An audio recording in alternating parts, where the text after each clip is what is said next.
મહેસાણામાં સિવિલ હોસ્પિટલમાંથી ડોગ બાઇટના ચોંકાવનારા આંકડા સામે આવ્યા છે। ઉનાળા કરતા શિયાળામાં શ્વાન કરડવાના કેસો બમણા થઈ ગયા છે। સામાન્ય રીતે એપ્રિલથી ઓક્ટોબર દરમિયાન અહીં સરેરાશ 200 થી 250 કેસ નોંધાતા હોય છે, પરંતુ શિયાળો શરૂ થતાની સાથે જ આ ગ્રાફ ઊંચો ગયો છે। માત્ર ડિસેમ્બર મહિનામાં જ શ્વાન કરડવાના રેકોર્ડ બ્રેક 622 કેસ નોંધાયા છે। નિષ્ણાંતોના મતે જ્યારે વધારે ઠંડી પડતી હોય છે ત્યારે શ્વાન હાઇપર એક્ટિવ થઈ જાય છે, તેથી શિયાળામાં શ્વાન કરડવાના કેસ વધી જાય છે।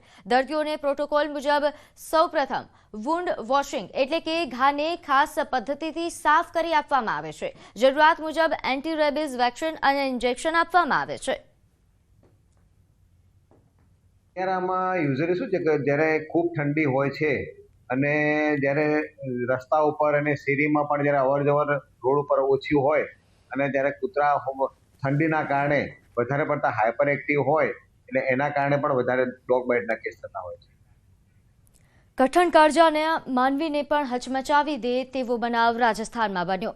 કોટપુતલી બહરોર જિલ્લામાં જ્યાં શહેરમાં સોસાયટીમાં 3 વર્ષના બાળક કે જે રમી રહ્યો હતો તે દરમિયાન તે કાર ચાલકે તેને કચડી નાખ્યો। બાળક રમતા રમતા સોસાયટીમાં બેઠું હતું અને તે સમયે કારનું ટાયર બાળકના માથા પરથી પસાર થઈ ગયું, જેના કારણે તેનું ઘટના સ્થળે જ મોત થયું। આ ઘટના મોડી સાંજે બની હતી અને સોસાયટીમાં લગાવેલા સીસીટીવી કેમેરામાં કેદ થઈ ગઈ। અકસ્માત બાદ ડ્રાઈવર તપાસ કરવા માટે નીચે ઉતર્યો અને તેણે બાળકને ટાયરમાં ફસાયેલો જોયો। ત્યારબાદ ડ્રાઈવરે કાર રિવર્સ કરવાનો પ્રયાસ કર્યો, પરંતુ બાળક બમ્પરમાં ફસાઈ ગયો હતો।